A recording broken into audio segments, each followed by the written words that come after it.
Welcome back to the show. I'm E. Willie. Oh, JP, I'm here. Well, you're probably wondering if you're just listening to this episode why JP had such a delay. We are doing a remote episode again, like the beginning days of COVID. I got sick from my daughter a couple days ago, and it's very contagious. It's running through the whole house right now. I'm on the backside of it. I'm feeling a lot better, but I do not want to get JP sick, so I told him to stay home. We're going to do this virtually, and it's going to be a little bit of a pain in the ass, but we'll get through with it. And yeah, I'm feeling a lot better. But I've been saying COVID. sick like a dog for the last couple of days. I've been sick like a dog. Yeah, you got tested. It's not COVID. Yeah, I'm COVID free. I have AIDS, Ebola, rabies, all the other shit. But yeah, COVID. H1N1, Yeah, SARS, the sniffles. yeah, swine flu. I got all the other stuff checked off. Homosexual, that was checked twice. I don't know what that meant. Um, my wife wasn't surprised. Yeah, so sick like a dog. JP, I've been on a kick lately of looking up idioms. Do you know what an idiom is? Sounds strangely like the word idiot. Yeah, something like that. I didn't know what it was, but Idiot. like Idiot. sick like a dog is a phrase that everybody says, but nobody really knows the origin of it. I looked Okay. up the origin of it, and I thought it was pretty interesting. This is on the internet, so you have to believe it. So the origin of sick like a dog saying came from an it was an undesirable animal in the 17th century, so much that there were a lot of phrases which referred to them negatively. God, I can't talk. It's the Ebola in my mouth. That's what Tired it as a does. dog, dog in the manger, down to the dogs, dog's breakfast, dirty dog, etc. Sick as a dog refers to being so sick that one may feel like vomiting. The first literally use of the expression is in 1705. The phrase still reflects in a negative sense as it intends back then source. But they basically were saying that like dogs were not healthy back then, and they were looked down as like a dirty, jacked up animal. They're not the spoiled little bastards that we have nowadays. Look at that nasty lady tongue kissing a jackal in the mouth. Oh, sick like a dog. All right, but yeah, last episode we did crypto trading, man. That was very interesting. I didn't know shit about it. I'm already hooked on it. I've already invested into it. Auto got me hooked. I got some money in Bitcoin now. Probably gonna go bankrupt, but hey, it might flip. Did you invest into it at all? I haven't. I don't have my crypto set up. I'm just straight stocks, and they're not doing well. Yeah, I'm using the app Coinbase. It's pretty user friendly and addictive to watch it fluctuate up and down. So I'm trying not to watch it, but I keep looking at it over and over. How Can't you help lose your myself. hair. Don't look at it. It's how you lose your hair. Yeah. We're gonna jump into cheers to good news, and then we're gonna introduce our guests and get into it. JP, do Okay. you have a cheers to good news this evening? Not really. Just cheers to all of our listeners. We've got a few hits on the Patreon. Thank you for you guys. Appreciate you. I'll Yeah, cheers to that. that's a good cheers too, man. We just launched the Patreon. We got a couple really uppercuts out of nowhere that were very nice and surprising. I won't mention any names right now. That's up to you, JP. Oh, But glad to have them. yeah, Absolutely. it's awesome. It's exciting stuff. We're growing. My cheers too is my daughter, my 9-year old. She is just like me when it comes to education. She's very slow to pick up on shit. My youngest is the opposite. She likes school. She enjoys the education process. She picks up shit quickly. I guess so it's like her mom. I was always behind with learning shit. So she got into a reading program early this year because she was so behind with her reading ability. Now she's so far ahead with reading, they took her out of that class and she's ahead of most of the other students in the class, which is awesome. So, and she's reading books left and right now. It's so cool to see. And you can just see her little face light up with her little confidence about it that she can read now. Um, Yeah, that's awesome. yeah, it's really cool, man, because we used to always spell shit around the kids and we'd use that as motivation. Like, hey, you want to know what your mom and I are talking about? You have to learn. You have to go to school and learn how to read, and then you can learn what the hell we're saying, and we can't hide secrets from you anymore.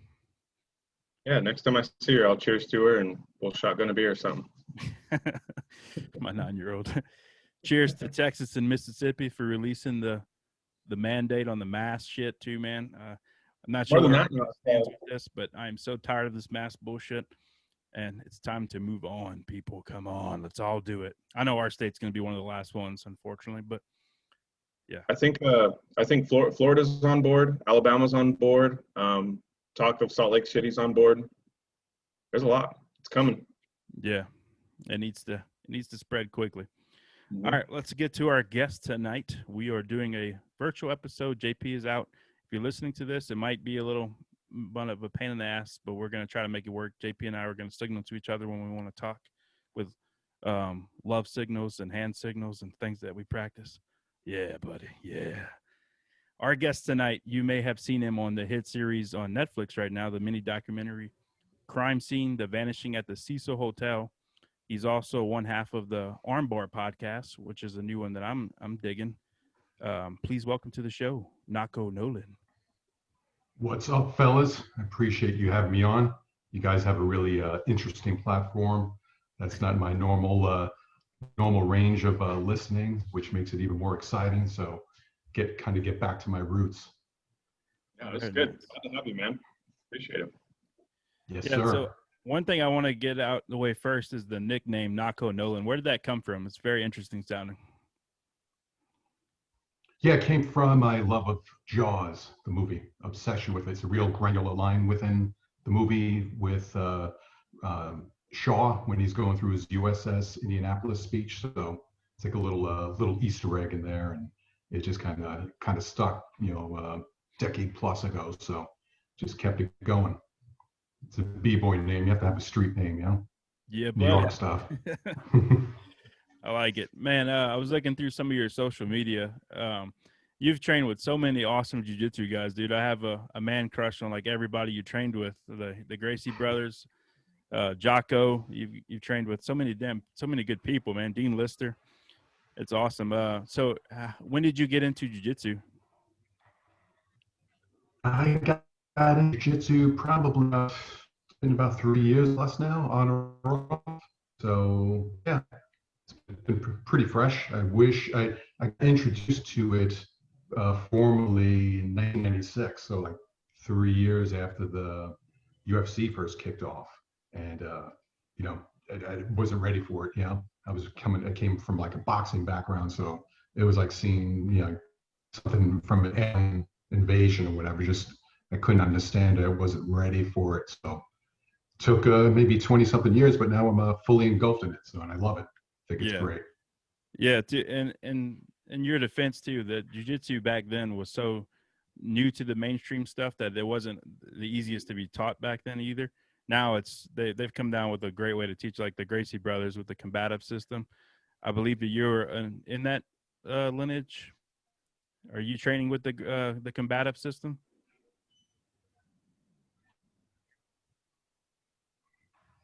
It came in a little broken there, but I think you were talking about the Gracie brothers and the combative system. Yeah. Is that what you're saying? Yes. And then have I trained on? Yes.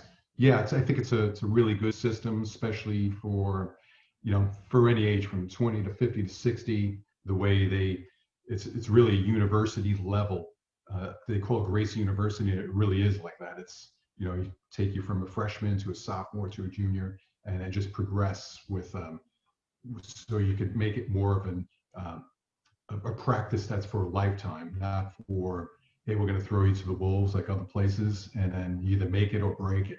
So it's perfect for my type of lifestyle, where I'm not in this to compete. I'm in here to learn and progress for a lifetime. And I have a full-time gig, and I can't walk in with broken leg and broken arm and black eyes or what have you.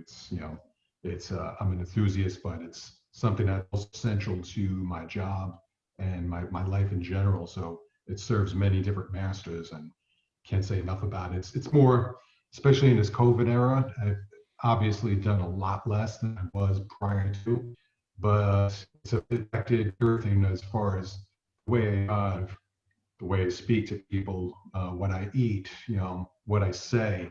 So it's what I've learned from my two instructors, Henner and Hieron. The physical part of it is like the tail end of it. The real meat and potatoes is what I just described to you. So, and the COVID era just kind of, drove that home to me. I just focused more on those things other than the actual, sparring and rolling with people, which is kind of cool. Yeah, definitely, man. Henry and Henon are some great guys. They're pillars in modern jiu-jitsu for sure, and I love their combative system. I was training in that as well a couple of years ago. Now I'm training under a Higan Machado style of jiu-jitsu, but yeah, I love the combatives, man. It's good stuff. I Yeah, just it's a wanted to pick your great brain about foundation. jiu-jitsu. Absolutely, yeah, yeah. It's a super.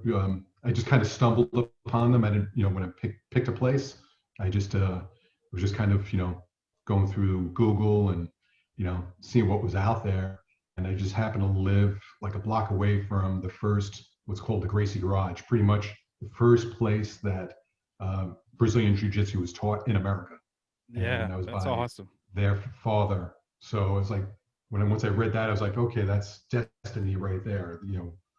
Where the jiu-jitsu started in America, a couple blocks away from me. It's like, okay, that's my compass right there. That's true north. So it's just happened to dumb luck, and I happen to be a lucky guy. So very grateful for that. That's awesome, man. You're in good hands for sure with those guys. So let's Yes. get into your professional side of work.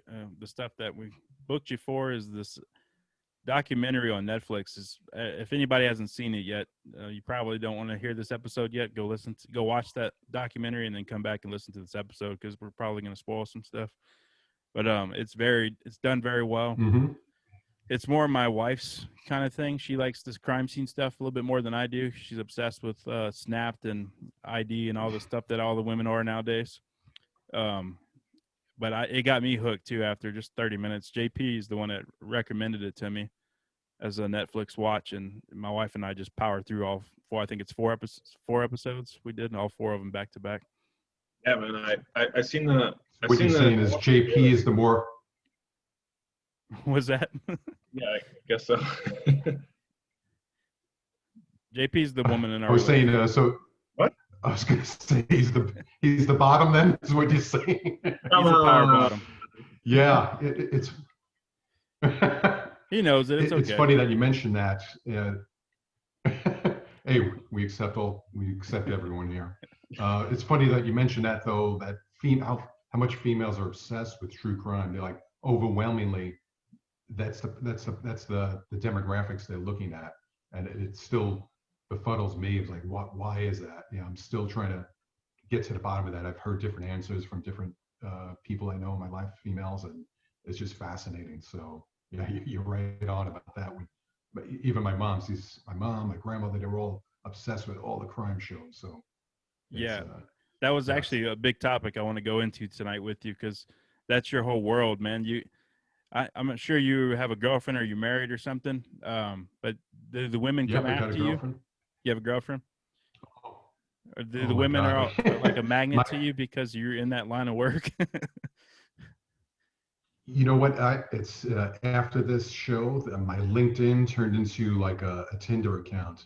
I just got flooded with all these DMs from all these women, and I'll screenshot the funny ones and I'll send it to my gal. I'm like, you got to see this one, and then she gets all fired up. It's funny, but yeah, in law enforcement in general, there's like there's certain demographics that are attracted to that, and then you add on this, and takes it to a whole different level. And then a couple of weeks ago, I did a podcast called Juicy Scoop, and that's kind of geared toward like women that are into like reality shows, like Real Housewives of Atlanta and that type of thing, and that sent the DMs to like Empire State Building levels. It was crazy. I'm like, what is this? I was like, women really act like this? I thought it was just guys that were flooding people's inbox looking for whatever, but I guess women just as guilty. So, but yeah, it's been interesting, and yeah, opened up my eyes to have human behavior, which I always find fascinating, like what makes people tick and how they navigate life. Like if I'm watching a documentary, the last thing I'm doing is looking at the credits of who's who, and then going on to LinkedIn and then sending them a message. But apparently that's a thing. So I did it. That's how I got you. Who knew?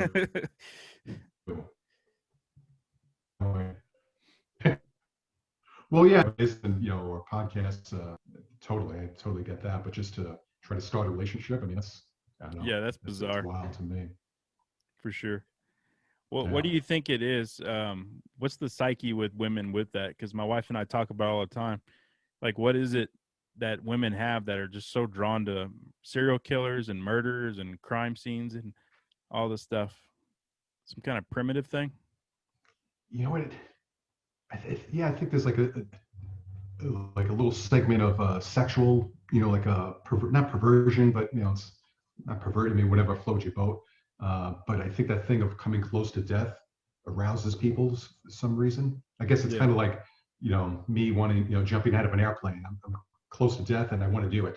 So I guess for a woman, like, if someone wants female, if you have an intercourse, whatever, so he wants you to choke her. I mean, it's the last thing I want if I'm doing that, but there's people that are into that. So that's kind of, I think it's like a slice of that. Like you want to see death, some kind of death, and come as close to that as possible without experiencing that.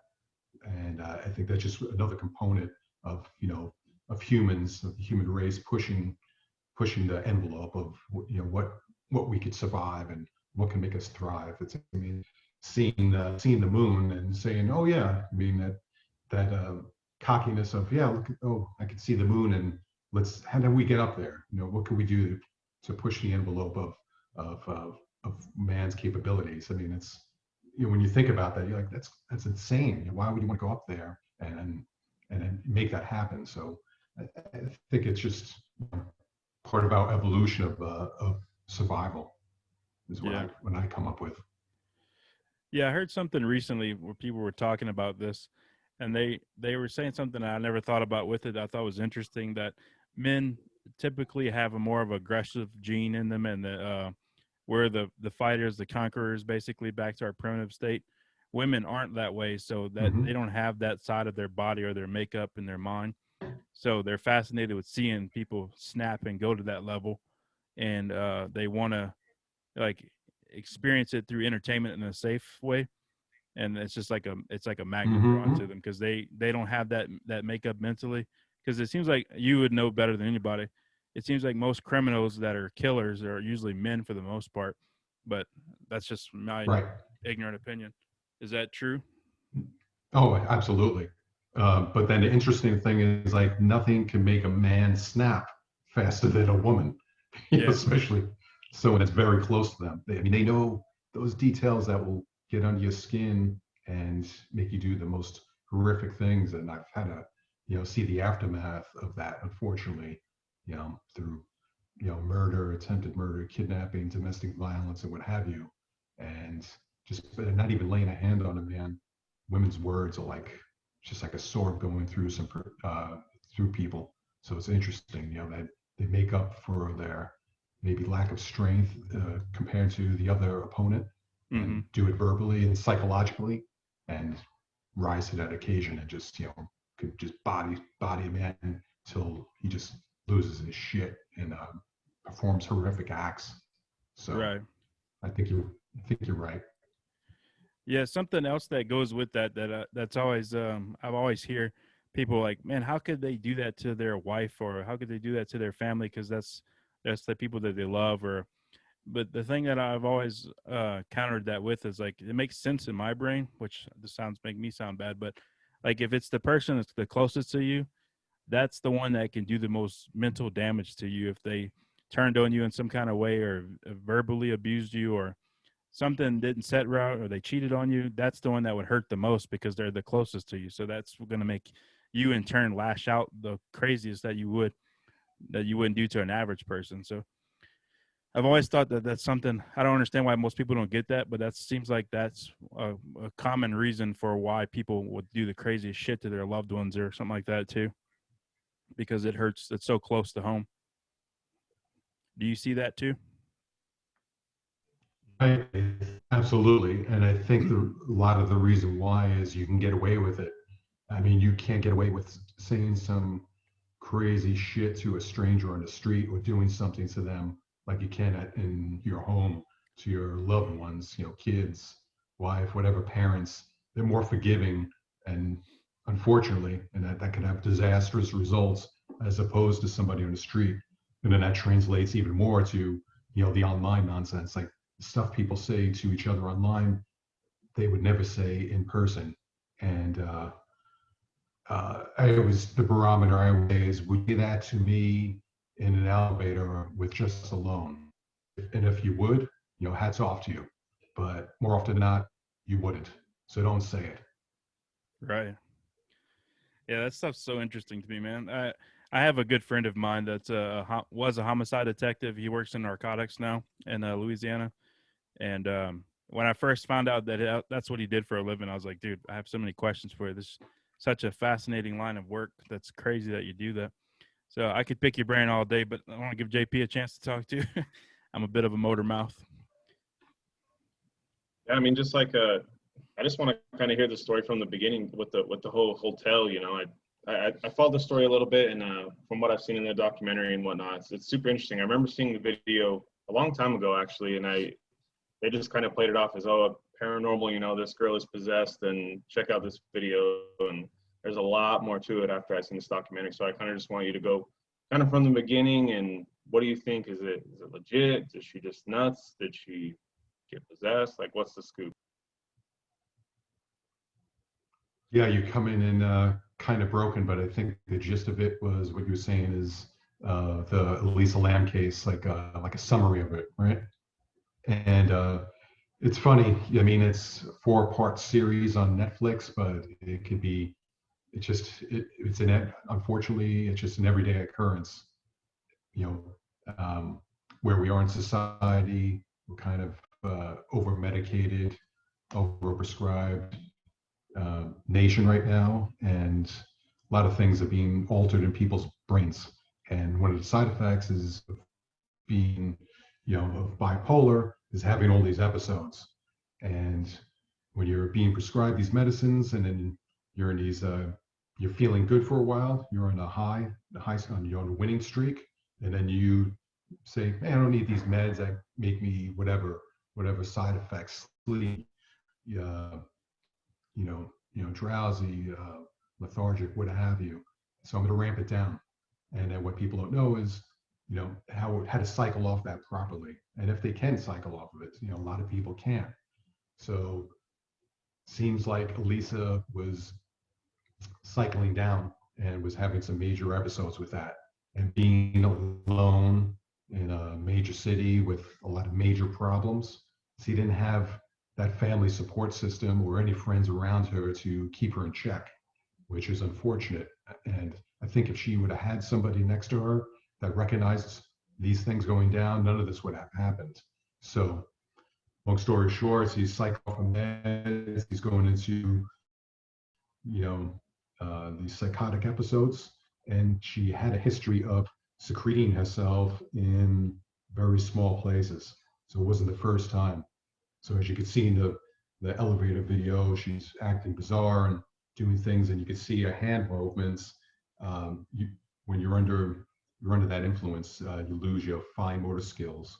So as she's trying to secrete herself and gets into the water tower, she's taking off her clothes, but then trying to swim as the water is fluctuating up and down as it's being used throughout the hotel. She's losing those motor skills of trying to stay afloat. And unfortunately, it's really easy to drown. It happens. I'm a big water guy. I live at the ocean, live by the ocean, and surfing. I mean, just one good wave can knock you on your ass, and you could drown really quick. So a lot of people haven't even seen a water tower, let alone been inside one or see what the mix of it when it goes up and down. And it's it's kind of like being think of it as almost like a washing machine. It's very turbulent. And when you're just you and I, straight, nothing, not under the influence, no factor. We're getting out of there for the most part. But you throw in someone that's under the influence and doesn't have not performing to the highest levels with their motor skills. And she died, unfortunately. I mean, it's just weird for people to wrap their head around it when presented with, a female, number one, and number two, in a gnarly place like Skid Row, And then 3, if you haven't witnessed anyone that's under the influence like that, you think there was something else on board.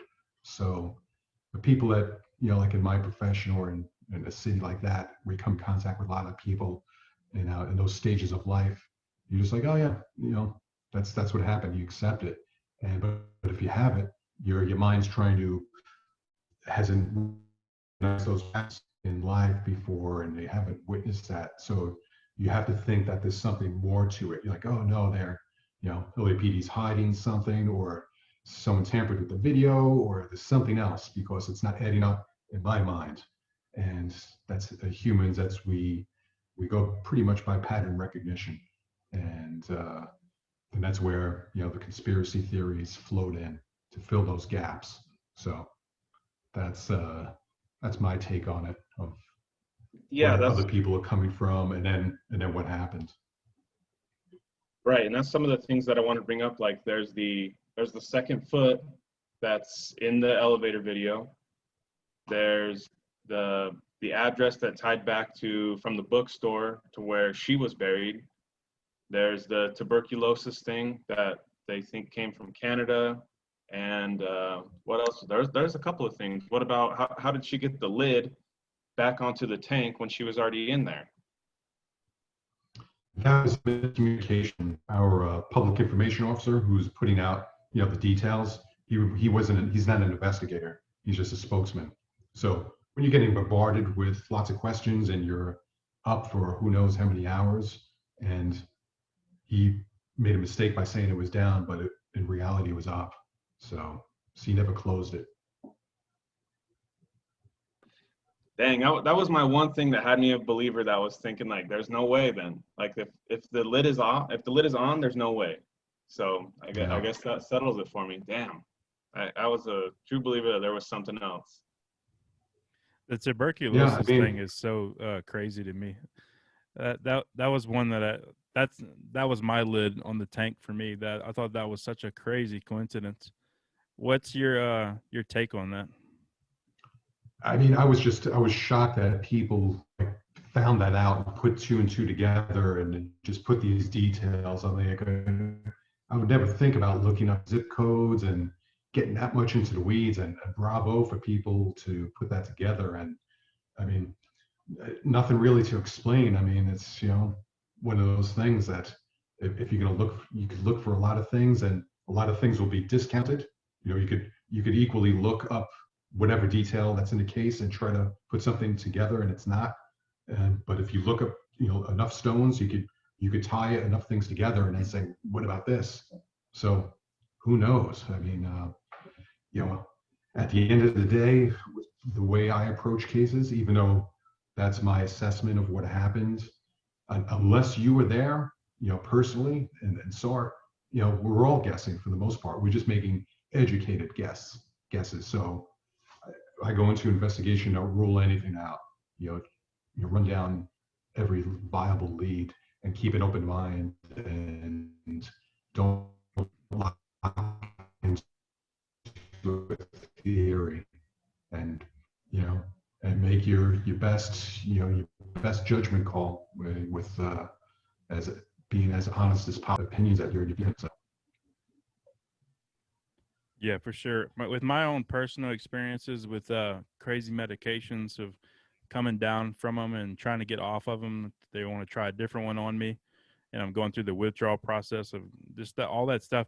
It is crazy what it does to your brain and your mind and your body. Like, I can only imagine trying to swim in a dark water tank at nighttime with that feeling on top of it, because some of those medications, when you're having withdrawals coming down from them, already make you feel that way, as if you were swimming in a dark water tank. Like, it is trippy as hell, and it's not a good experience whatsoever. Your brain's just basically going to war with all kinds of other things that are not even there. I can only imagine how crazy that must have been for her in that situation. She probably had no idea where she was during that process. Thankfully, I don't think she probably would have suffered much because of that, because you get so disconnected. Knocko, I think we lost you. Yeah, unfortunately, it's that the family suffers the most with that. you start second guessing yourself, and should we have left to go there?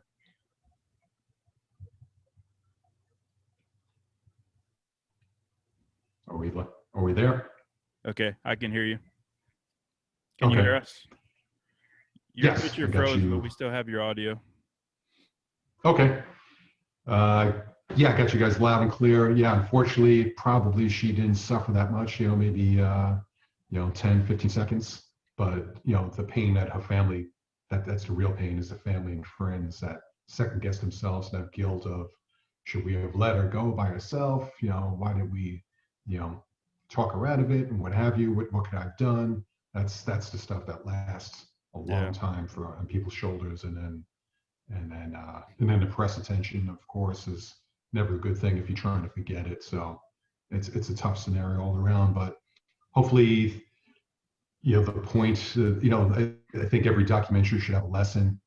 And I think the lesson of this is to really be cognizant of people that's are in your span of reach, whether it's family, friends, or strangers. And you see people going through these episodes or what have you, just don't look the other way, try to help. And then the same thing with jumping to conclusions, especially, this, what they call, cancel culture. You could see in one of the episodes when the man that they call Morbid, the death metal guy, how they pretty much, deplatformed him and ruined his life, and just pointed the finger at the wrong guy. And the way the internet piles on right now, has severe ramifications. So I think that's a lesson to people of, like, no matter if it looks like a duck and it walks like a duck, it might not be. Like I said, you gotta keep an open mind. And a poor guy got dragged through the mud, and he's the victim as well. Yeah. I went on a rant about that recently for our Patreon, but my dumb ass didn't have the microphone on, so we didn't use the recording. So we kind of scrapped it. But I do have my opinion on that situation with that guy individually. I'm very much against cancel culture. I cannot stand it. I think it's the dumbest shit ever. But for that guy, it did irritate me because he's trying to portray himself as some Satanist type guy and all this negative energy, and then he got negative energy back on him as this crap that he's trying to portray himself as. So that really irritated me. I couldn't stand hearing him complain about him being a victim, because the kind of content that he put out into the world is like, dude, you are trying to be this bad villain, Satan kind of guy, and then you get that back on you. I mean, you kind of brought it on yourself. But any other he didn't situation, didn't do himself much favors with this rebuttal.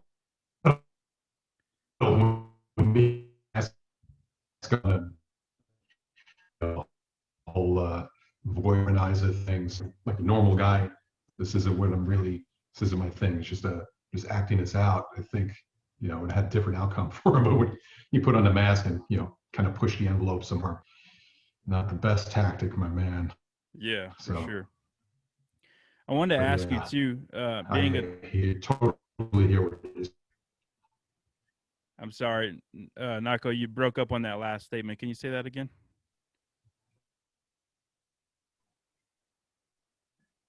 I think we lost him. Yeah, I didn't hear. I sounded like there was some kind of echo effect. I got you back now. Can you say that last thing one more time? Can you hear me? Yeah. Okay. Yeah, I don't know which part got cut off, but I was just pretty much saying, yeah, the energy you put out, comes back to you, the whole karma thing. So he could have handled that situation a whole lot better than he did, and I'm sure he would have in retrospect. So, but I totally hear what you're saying and understand, and I agree with it. You gotta watch out what you say and do, and how people interpret things. Everything, you got to pay a price for everything if it's going to be on the negative tip. Yeah, for sure, man. I wanted to ask you, JP, go ahead. My question's a little off subject, so I'll come back to it. Okay. Yeah, I just wanted to ask you, did you get a chance to talk to him personally? Who, Morbid? Yeah. I think your mic's off, yeah, JP. Yeah, okay. Morbid. get a chance to talk to No, him? I wasn't. No, I wasn't the investigator on the case. The main lead investigator is a good friend of mine, extremely capable detective. I was working a counterterrorism task force with the FBI at the time. It's called the Joint Terrorism Task Force. So I had a different assignment when that was going on. So no, I never got a chance to talk to him. I wanted to ask you, with you being a detective and how irritating modern culture is with your internet detectives that are out there nowadays, it seems like every series has these guys that pop up that are trying to do what you guys do professionally. Does that get in the way, and does that drive you guys nuts, or is it as an aid? You know what? It's one of those things that's a double-edged sword. When I first became a detective in 2009, I checked in at West LA Division. That's where the division that handled initially the O.J. Simpson case. So very rich part of Los Angeles where like Ronald Reagan and a whole bunch of tier one, celebrities and personalities lived. So a lot of my victims were very super high functioning, very smart, high IQ people.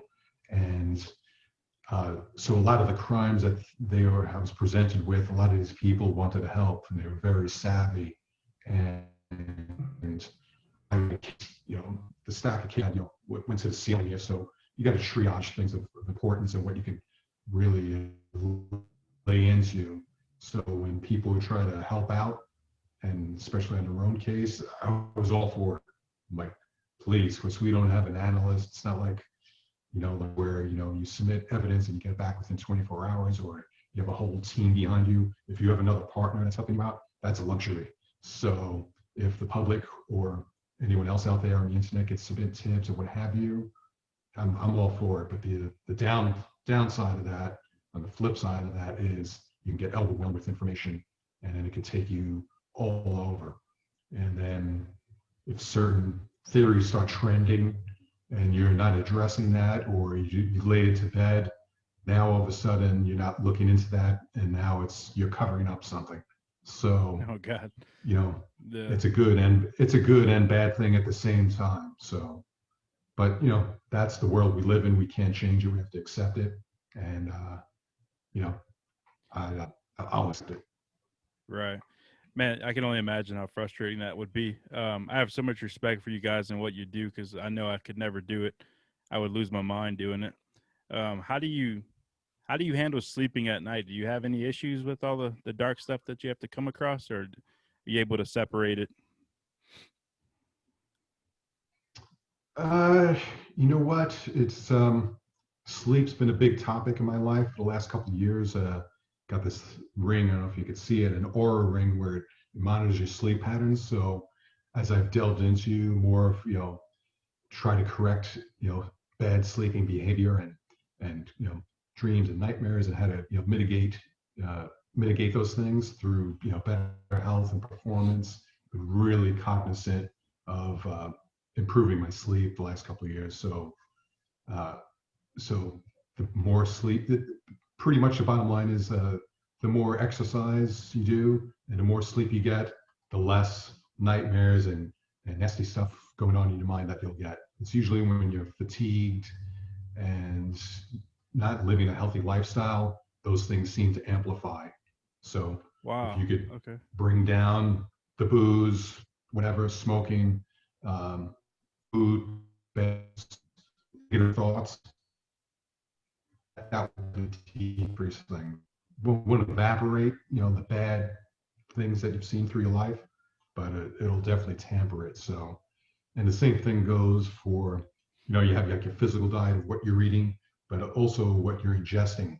So if you're constantly watching negativity on the internet or whatever TV shows or whatever podcasts you listen to, that takes a toll on your mind. So I've been very cognizant of that, of trying to surround myself with healthy individuals that are positive and lead a healthy lifestyle. And that's where the jiu-jitsu comes into play. And that's where, Henna and Huron really improved my life by changing diets and points of view. So, yeah, so hopefully most of those things are in the past of, you know, having that dark side, really take a majority of, of your thoughts while you're sleeping.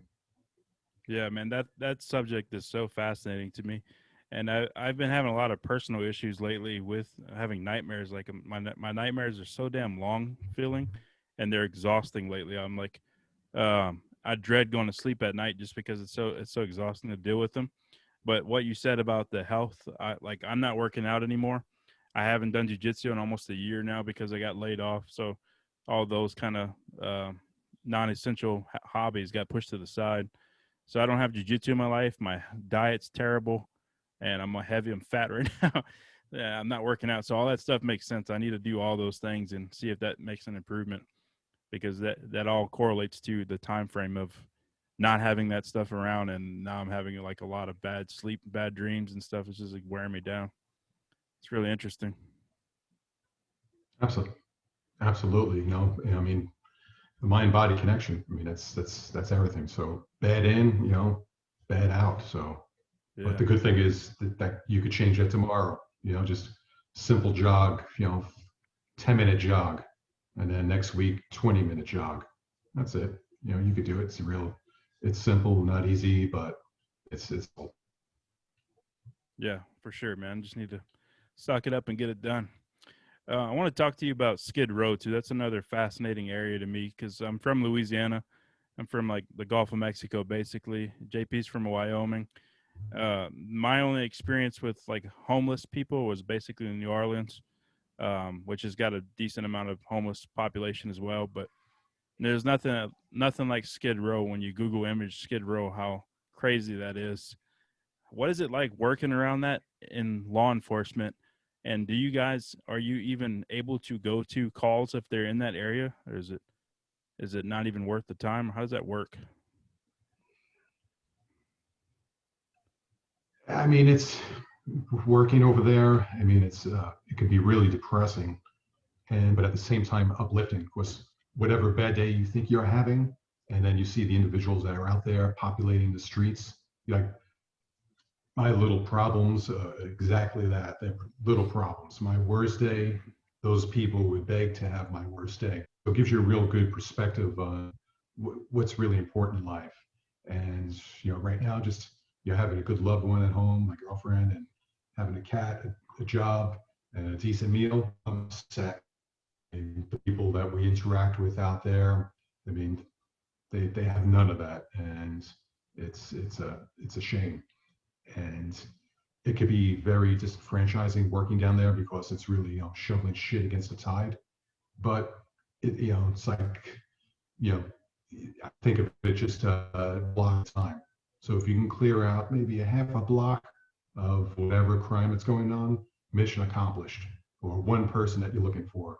The next day is two people and what have you. Just taking, it's like kind of like a how do you eat a whale? Just one bite at a time. So it can be overwhelming at times, and it looks like you're not progressing, but you are. You just have to really look at taking small steps, like I was telling you, like just jog 5 minutes. We could do it, and then before you know it, in a year, now you're up to 5 miles. So same thing with policing in an overwhelming environment like Skid Row or down in South Central. Take very small bites. Goals small, but then you're going to finish big in the long. So just try to think in the long game, and keep your eye on the prize, and just know that you are making a difference, even if it's just one person or just in one contact, that if you could help somebody out there. So it's it's definitely a challenge, but it's very rewarding at the same time. Yeah, that's intense, man. I have so much respect for you guys in that environment. I couldn't do it. That Skid Row stuff is just wild. Do you feel like it's grown? It's gotten worse in population since you got in law enforcement in that area? When I started down there in the mid 90s, I'd say, and so it's like anything else, it's cyclical. In the 90s, it was horrible. Then in the early to mid 2000s, we kind of put a lid on it and really, really had a good dent in all the madnesses that was going on down there. And then as certain elements, judicial elements for the most part, made us take our foot off the gas, and then it spiked up again. So it's been a roller coaster. So unfortunately, we're in an uptick, which is, out of our hands, which makes it even more frustrating. If it was by my own hand, I could take ownership for that and, blame myself, but a lot of it's out of my hands, and we're hampered by district attorneys, different court decisions, injunctions, ACLU. They've really tampered things down for our enforcement efforts there. So unfortunately, as Americans, the only way we learn is when we hit rock bottom. Or maybe that's just a human element. Nothing changes until, you bottom out. So hopefully we don't have to bottom out down in LA, but it's looking that way, where when the rich and elite finally, it hits them and they say, hey, we have to do something about this, and that's when things happen, unfortunately. So, but we have the Olympics coming up in 2028, so that's going to be a major factor. And any city that's had an Olympics, usually there's a big change in the city and the precursors to that. So we have that to look forward to, and so hopefully the city officials get their act together and recognize that. That's really interesting. I didn't even know that. One more question about Skid Row with the COVID-19 outbreak, which is its own topic, but has there been a big impact in the homeless population with that? Has it wiped out a lot of numbers, or is it not affecting those guys? You know what? We come in contact with them all the time, and I don't know one guy that we've arrested that actually today we arrested someone who wasn't homeless, but anyone that's homeless that we've arrested, they either they don't have it or they don't know they have it.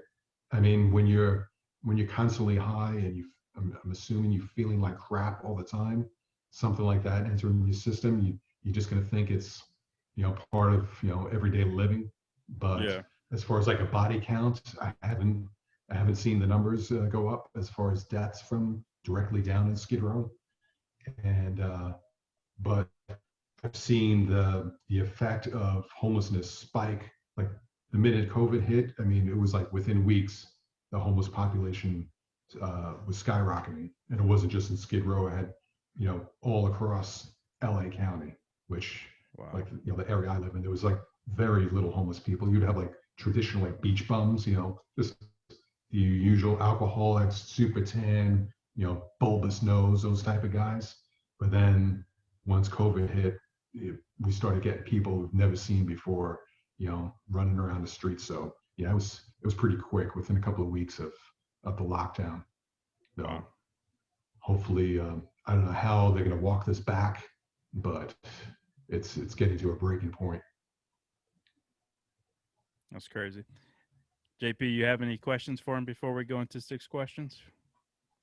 No, I think we've pretty much hit everything. That's what's been going on is just bizarre. And I mean, you're the front line out there. I mean, you see it firsthand. So that's tough, man.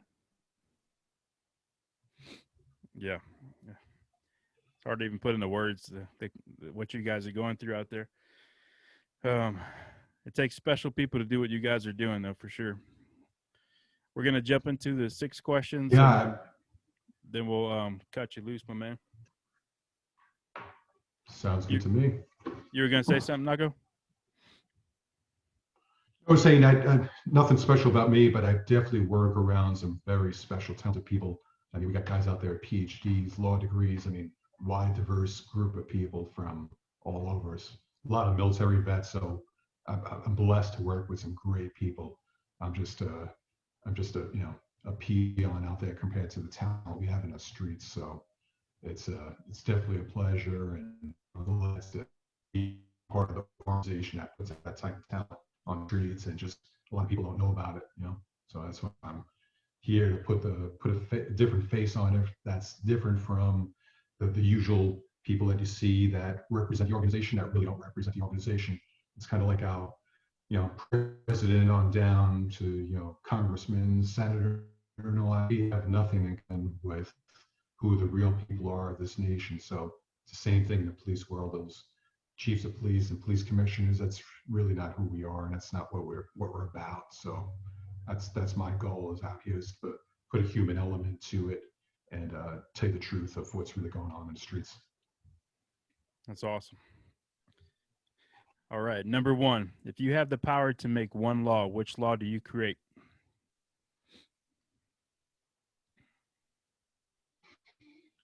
Yeah, just trying to think of something asymmetrical. So like from the dark type of vibe, we're talking about the documentary, or go with Aleister Crowley, do without wilt is the whole of the law. So kind of like a looking do you want, just don't affect anyone else. I like it. And when it affects somebody else, it's involved, usually. So Number 2, what 3 words would you choose to describe yourself?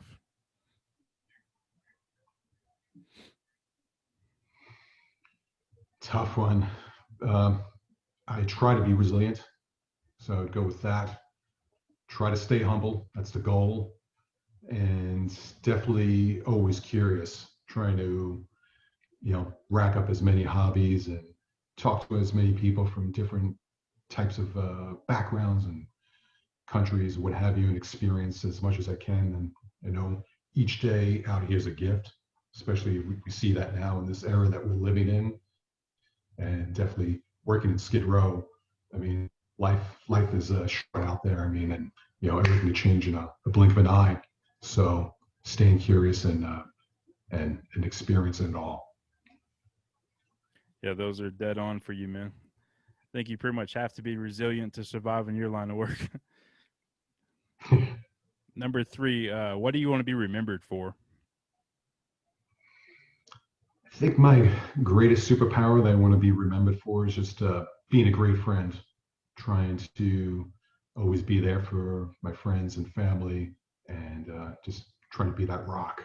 So that's my goal in life, and that's kind of what makes me tick is not money. I heard you guys talking about Bitcoin and stocks and all that stuff, which is awesome.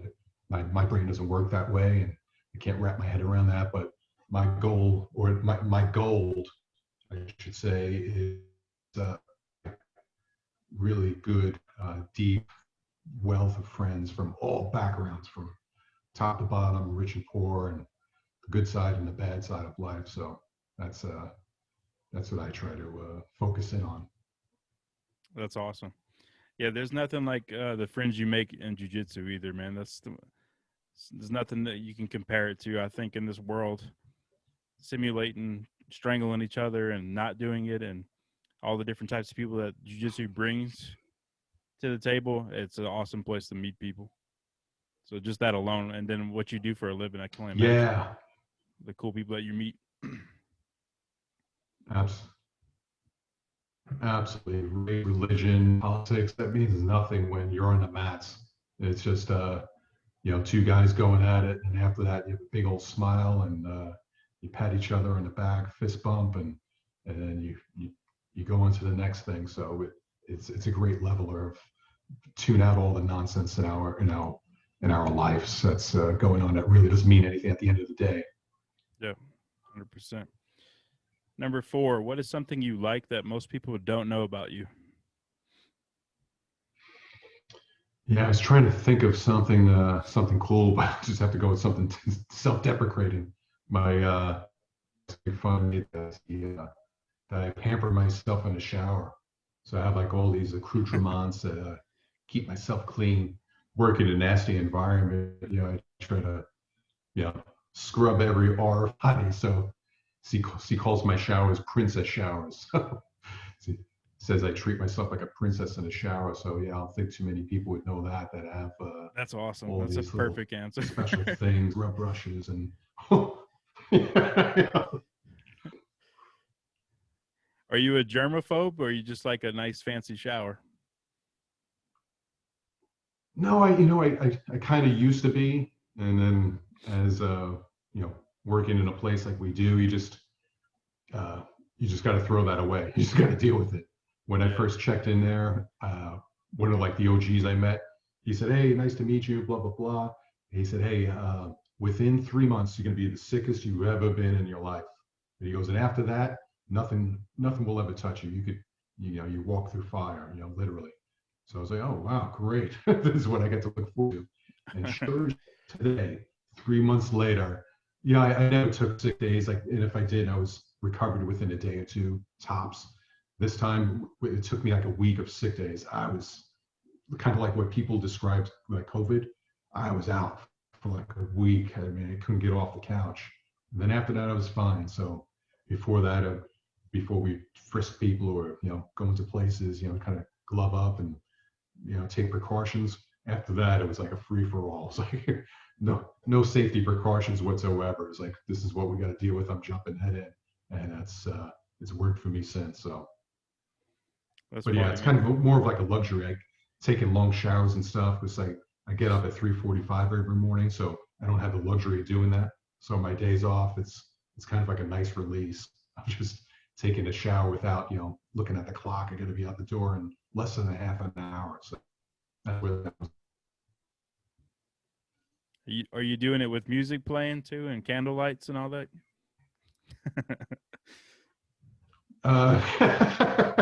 I wish at 3:45 the music I'm into, you could see up above the Black Flag and Cro-Mags and stuff like that. My neighbors would not be too happy if I'm blasting at 3:45. But on my days off, yes, I got the candles going. I got the music cranked to 11, and we're making it happen. That's awesome. Yeah, I wonder what the Skid Row homeless people with COVID. I wonder if their lives are so full of bacteria and filth that their bodies are like immune to that shit and they just burn right through it. Maybe they're the vaccine. We just need to be homeless for like 2 months. Sorry, that was inappropriate. Hey, I mean, you could learn a lot about survival from. No, you're right. I mean, you could learn a lot about survival from the homeless. I mean, they know. I mean, your average person, if you threw them out in the street, they wouldn't last long. And these people have been there for, some of them have been out there for decades. So, yeah, they know how to survive for sure. Yeah, humans are very adaptable. It's amazing what humans can get away with doing and getting accustomed to. Yeah. Number 5. Yes, within like the last year or so, around police. Oh, sorry. No, go ahead. I think we have like a delay in our. Oh, saying, okay. You mentioned something about being resilient and adapting the human body. Around our police station, the homeless situation got so bad, the city started putting like these big jagged rocks, big boulders and all that around the perimeter, thinking that, that would fend off the homeless so that, sleeping right on top of the station and, shitting and shooting up dope. And it was becoming a big biohazard situation. So it worked for like maybe about a month. And then sure enough, people started laying on all these rocks and you'd see, it's not funny, but I would take some pictures and send them like Al. I mean, you see people laying on all these jagged rocks and where, we're sleeping in bed and maybe your pillow's not as comfortable and you wake up with, you feel like you got hit by a truck, right? And these people are sleeping on these rocks and then they wake up and they walk around and it's like no factor whatsoever. So yes, it goes to show that the human body can adapt to anything. I'm like, if I slept on these rocks, I mean, I couldn't get up for a week. These people get up and if I chase them, they're smoking me. So very resilient, and it just goes to show, how good we really have it in life and what we should be grateful for. Yeah, absolutely, man. That's wild. I know when I go camping, if I have like rocks underneath my sleeping bag, it fucks my sleep all up and I sleep all jacked up. Can only imagine sleeping on jagged rocks outside of a building. These people are very impressive. Number 5. Yes. If you could have any superpower, which would you choose and why? I think it's superpower to cure addictions. Coming from like an alcoholic family, like basically Irish New York family. It's coming from a long line of alcoholics, and they say it's a disease. And then seeing how drugs and alcohol has affected people in my line of work. And a lot of these people are great people. They can't get out of their own way due to drugs. And everything else that comes with it. If I had the power to solve addiction, I think that would solve, I mean, at least 85% of this country's problems. I think are tied to that. So that would be a great superpower if I could just give a little blessing there, and then boom, you're off the medicine. So that would be my superpower. Yeah, that's very fitting for the topic too, man, because the homeless population, I think the majority of them, their downfall is from addictions, that they burned all their bridges and then they're on their last leg. But yeah, man, that would be incredible to have that power. That would be so awesome. Yes. That's a great one. We've never had that one. Yes. Last one, number 6. If you could know the absolute truth on one conspiracy theory, which would you choose and why? Probably like maybe 99% of the other people I'm assuming that you've had on here, probably JFK. That's our most popular. Kind of, yeah, I'm sure. So I've always had a fascination with admiration of Richard Nixon.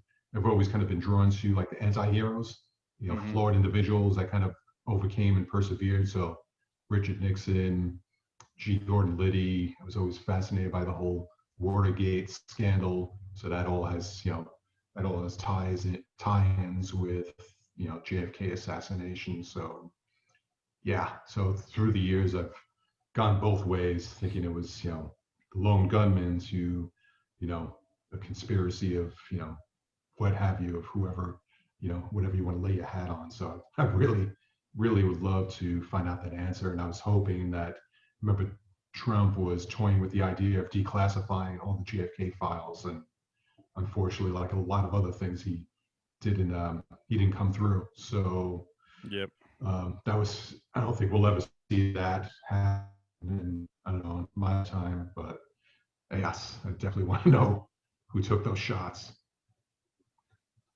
Yeah, they probably would have killed him if he came out with that anyway. It's probably. I'm sure he really wanted to put it out there, and then certain people whispered into his ear, "It's not a great idea." So yeah, like how much anything is your else. life worth?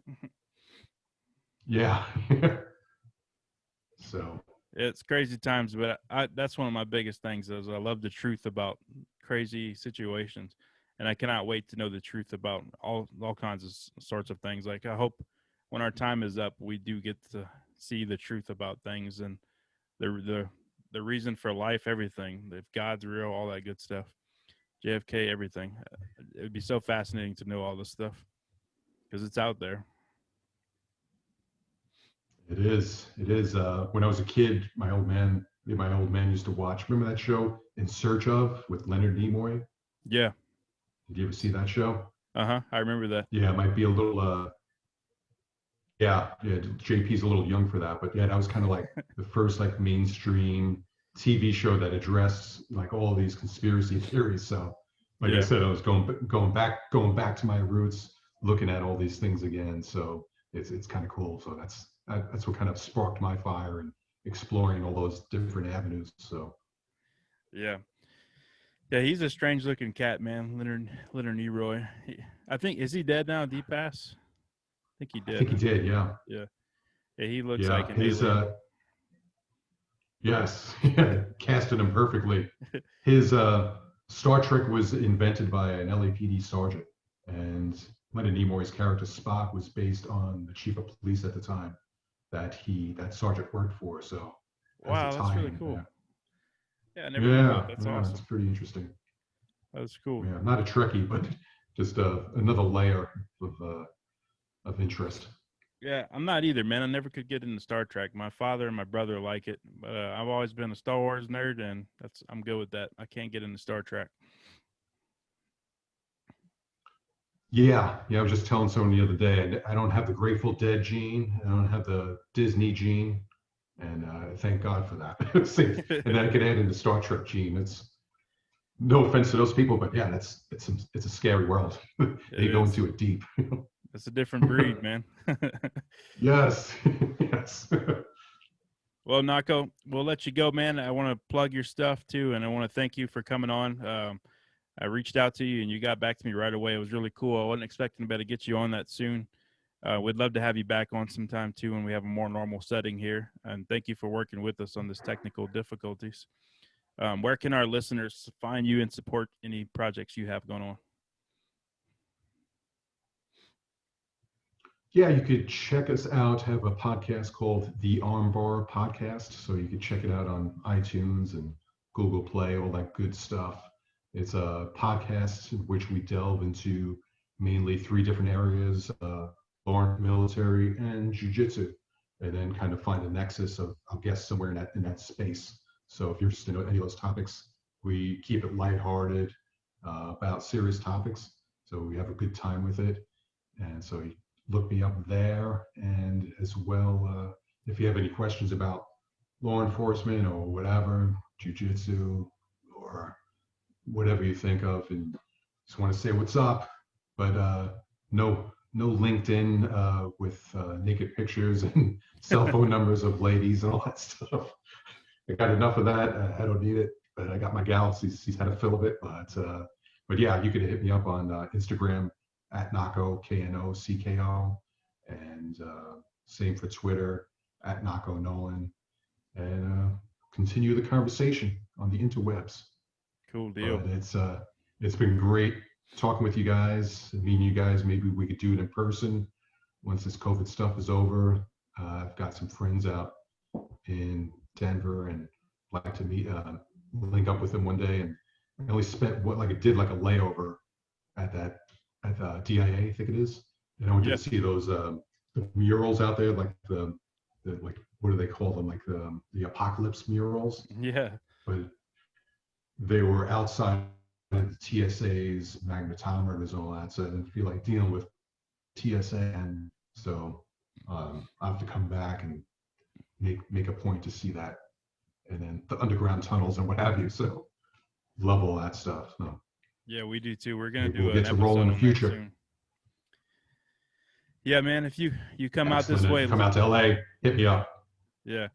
You come out to Denver, let us know, man. We'll take you and the lady out to dinner. You guys are actually welcome to stay at our house. We have a spare bedroom, and we'd love to have you in studio for an episode. That'd be awesome.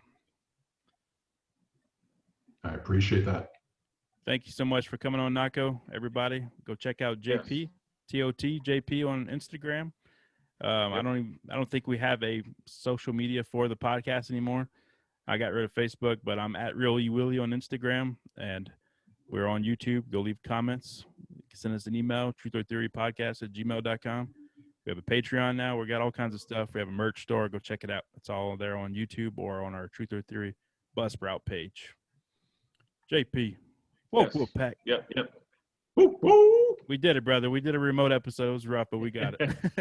And this was rough. I know. I'm sorry I hadn't had much to say. I'm getting a lot of crackling and stuff on my side, so I didn't want to pick all that up. But yeah, glad to have you, man. We're gonna do it. It's been an honor and pleasure. You got it, brothers. Take care. Have a good one, guys. All right. Cheers. Keep the faith. Cheers.